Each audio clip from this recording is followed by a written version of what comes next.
광고 천재 이태백이라고 유명한 그 드라마의 실제 인물인 이재석 씨라는 사람이 있습니다. 그 이재석 씨는 당시 1990년대에서 2000년대 초반에 굉장히 학벌주의, 또 지연, 혈연 이런 것으로 성공이 이미 정해지는 그러한 시대 속에서 내가 오로지 실력 하나로 이 광고업계에서 살아남겠다고 당당하게 젊은 나이에 외치면서 나아갔던 굉장히 유명한 인물 중에 한 명입니다. 그분이 실제로 정말로 자신이 학벌도 없고 지연도 없고 혈연도 없는 그 상황에서 오로지 실력만으로 광고업계에서 여러 상도 타고 실력을 인정받은 가운데 한 언론이 그에게 이런 질문을 했습니다. 지방에 있는 대학교에 다니는 학생들이 학벌 때문에 굉장히 힘들어하고 성공에 대해서 굉장히 두려워하고 있는데 그 지방에 있는 대학을 다니는 학생들을 위해서 좋은 위로의 말씀 한마디 부탁드립니다. 이러한 이제 인터뷰 질문을 이제 그에게 줍니다. 그 질문에 대해서 이재석 씨가 이렇게 답합니다.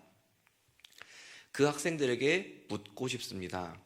지방대에 다녀서 성공하지 못하는 것인지, 지방대 수준으로 살아서 성공하지 못하는 것인지, 이런 대답을 했습니다. 굉장히 여운이 남죠. 지방대에 다닌다고 해서 사람들이, 세상이 지방대니까 그 정도야 라고 하는 짜놓은 틀에 나 스스로마저도 그 틀에 가두어 놓고 스스로를 평가하지는 않고 있는지 되돌아보라는 나름의 메시지입니다.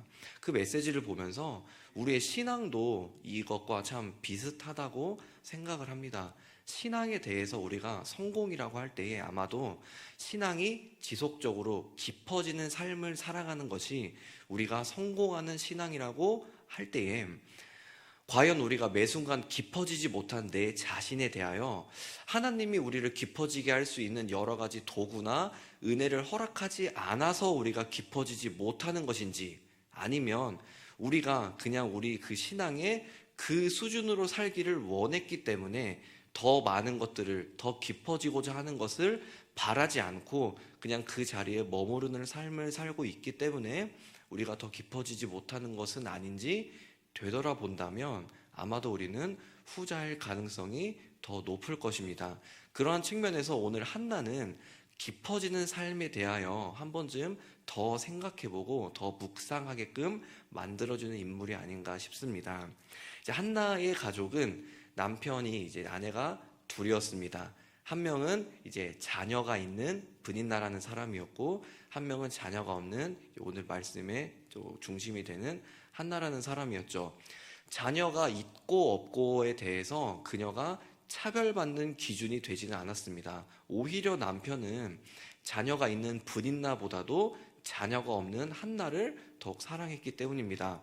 그런데 요즘 같은 이제 다포 세대, 그러니까 다 포기하는 세대에는 굳이 자녀가 없다 하더라도 부부끼리 행복하면 그것으로 족하지 않냐 하면서 이 한나의 심정이 이해가 되지 않을 수는 있으나, 한나 입장에서는 내가 남편에게 더 사랑받는 것보다도 오히려 자녀를 갖는 것이 그녀의 입장에서 더 큰 행복으로 여겼습니다. 그래서 남편에게 많은 사랑을 받고 있었지만 그녀의 삶이 그리 행복하지는 않았죠. 오히려 그녀를 굉장히 불편하고 힘들게 하는 것은 남편이 아니라 하나님이었습니다. 하나님이 그 한나의 태를 닫으셔서 그 한나로 말미암아 자녀를 낳지 못하게 했기 때문에 그녀 입장에서는 나의 행복의 근원인 자녀가 계속 생기지 않았고, 오히려 그 이제 다른 아내인 브닌나 입장에서는 나는 이미 자녀를 낳았고 저 여자는 자녀를 낳지 못했는데 왜 나의 남편은 나를 더 사랑해주지 않고 저 여인을 더 사랑할까 하는 그런 시기와 질투가 생겼고, 그 시기와 질투가 그대로 한나에게 화살이 되어서 한나를 더 힘들게 했죠. 한나는 내가 자녀를 갖지 못한 그러한 행복감을 누리지 못하는 그러한 상황에서 내 마음이 아프고 슬픈 가운데에 거기에 다른 사람의 질투와 시기가 더해져서 이제는 할 수 있는 것이라고는 기도밖에 남지 않게 되었습니다. 그래서 한나는 이렇게 기도합니다. 주님, 나에게 아들을 주신다면 내가 그 아들을 주님께 드리겠습니다. 이러한 기도를 합니다.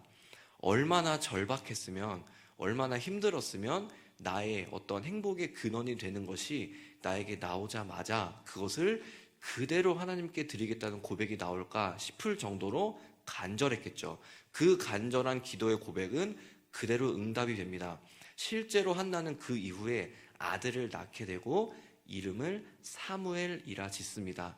사무엘이라는 이 사람의 이름은 이 사람의 주권이 오직 하나님께만 있다고 한다는 그녀 나름의 믿음의 고백이 뜻입니다.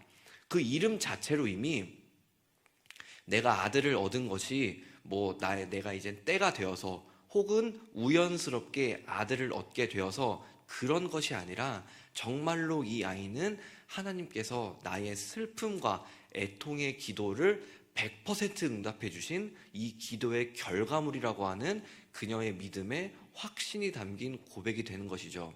이제 그녀는 눈물과 애통의 시절을 지나서 기쁨과 환희로 삶을 깊어질 수 있는 그러한 시점이 다가오게 됩니다. 그 시점이 우리가 방금 읽은 말씀입니다. 이제 그녀는 아들을 낳고 그 아들이 이제 젖을 먹을 수 있는 때가 되었습니다. 먼저 고백했던 것이 있기 때문에 주님, 내가 아들을 낳으면 그 아들을 주님께 드리겠습니다 하는 그녀의 고백이 있었기 때문에 그녀가 이제 아들을 줄 때가 되었는데, 사실 생각해보면 내 눈앞에 아주 귀여운, 내가 그렇게 바랬던 내 행복의 근원이 되는 아이가 내 눈앞에서 눈을 똘망똘망 뜨면서 나를 쳐다보고 있을 때 그 아이와 조금 더 함께 하고 싶은 마음이 어찌 없겠습니까? 하나님 입장에서는, 하나님은 영원하신 분이기 때문에 내가 이 아이를 굳이 하나님께 드리지 않더라도 하나님께서는 그렇게 가진 것도 많으신 분이니까 그렇게 섭섭해하지 않지는 않을까, 그렇게 생각할 수도 있고, 아이를 조금 지나서 이제 내 말을 듣지 않을 때쯤 돼서 내 눈에서 더 이상 보기 싫을 때쯤 돼서 드리더라도 괜찮지 않을까 하는 생각이 인간적으로 들 수 있었을 것입니다. 만약 한나에게 그러한 망설임이 있었다면 오늘 말씀은 그 이전 말씀과 같이 슬픔과 애통으로 가득한 기도가 등장했을 것입니다. 주님, 내가 이전에 약속한 것이 있는데 조금만 그 약속을 미루면 안 될까요? 내가 조금 더 나의 행복의 근원을 조금 더 가까이 하고 함께한 뒤에 그 다음에 하나님께 드리면 안 될까요? 아니면 내가 아이를 한 명 더 낳게 해주셔서 그 아이를 주님께 드리면 안 될까요? 하는 여러 가지 기도가 뒤따라왔을 것입니다. 그런데 오늘 말씀의 한나의 말에는 전혀 그러한 망설임이나 슬픔이나 애통의 기도가 등장하지 않습니다. 한나가 젖되기까지 아들을 조금 더 두겠다는 것은 망설임의 이유가 아니라 말 그대로 이 아이가 살아남기 위한 최소한의 조건이 젖되는 것이기 때문입니다. 그 당시에 이렇게 남자들, 특히 이 아이를 하나님께 드린다는 말 자체가 우리가 다 알고 있듯이 이 아이를 성전에 갖다 둔다는 것인데, 성전에서 누가 이 아이에게 우유를 줄 것이며, 심지어 이 당시에 이유식이나 이런 게 있을 리가 만무하겠죠. 당연히 이 아이가 살고자 하는, 살 수 있는 최소한의 조건은 엄마 젖만큼은 떼고 나서 그 다음에 음식을 먹을 수 있을 때는 되어야 살 것이기 때문에 딱 그때까지만 내가 데리고 있고 그 이후에는 내가 기도한 것처럼 기쁘게 하나님께 드리겠다고 하는 그 확신에 찬 한나의 말일 것입니다. 우리도 우리 삶의 나름대로 슬픔과 애통의 기도를 하는 때가 분명히 찾아옵니다. 아마 각자의 모두의 이유가 있을 것이죠.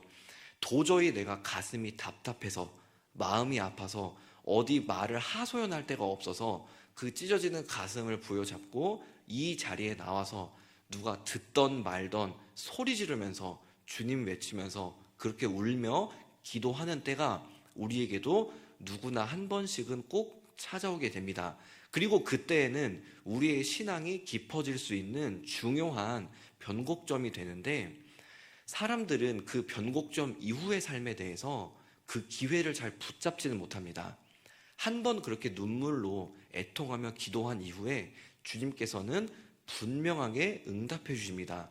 그 응답의 결과가 우리가 원하는 사무엘이 될 수도 있고, 혹은 우리가 원하지 않는 무응답이 될 수도 있습니다. 한나 입장에서 사무엘을 받았기 때문에, 이러한 그녀 나름의 기쁨의 기도 응답을 받았기 때문에 한나가 믿음의 사람으로 불릴 수 있지 않나요? 우리가 그렇게 생각해 볼 수 있지만 사실 저는 그렇게 생각하지 않습니다. 오히려 한나는요, 자신이 사무엘이라는 그 행복의 근원을 받았음에도 불구하고 그 행복을 쟁취하려 있는 것이 아니라 실제로 기쁘게 하나님께 내어드리려는 더 힘든 믿음의 삶을 실천하고 있거든요. 그렇기 때문에 우리의 삶에서도 그런 눈물과 애통으로 우리의 삶이 지속적으로 계속 깊어질 수 있는 기회가 주어졌을 때, 이제는 그 기도의 응답이 기쁜 것이든 무응답인 것이든 상관없이 하나님 앞에 나아가면서 깊어지는 삶을 살 수 있어야 할 것입니다. 우리의 삶이 이제는 슬픔과 애통의 터널을 지나서 햇살이 밝게 비춰지는 기쁨과 환희의 길을 걸어간다고 할 때, 우리는 그 기쁨과 환희의 길을 우리 스스로 걷어차고 있지는 않은지, 그 응답이 내가 바라는 응답이 아니다 해서 그것이 하나님께서 주시는 선물이 아닌 것 마냥 여기고 있지는 않은지, 그래서 우리 삶이 한나의 경우처럼 계속적으로 이제는 기쁨과 환희로 깊어질 수 있는 그러한 삶 가운데 나아갈 수 있는데, 우리가 그것을 원치 않는다 하여 기쁨과 환희로 우리의 삶을 깊어지고 있게 하지는 않는지에 대해서 한 번쯤 돌아봐야 할 것입니다. 우리의 삶이 매 순간 깊어지는 삶이기를 소망합니다. 우리의 신앙이 지속적으로 깊어지는 삶이 되어서 성공하는 신앙이 되기를 소망합니다. 앞선에서 이재석 씨가 그 지방대학 그 학생들에게 물었던, 너희가 지방대에 다녀서 성공을 하지 못하는 것인지 지방대 수준으로 살아서 성공하지 못하고 하는 것에 대한 그 메시지가 그대로 우리 신앙 안에 흘러 들어와서 하나님이 주시는 것과 별개로 우리의 삶이 하나님과 합당하게 깊어지는 삶이 되기를 소망합니다. 기도하도록 하겠습니다.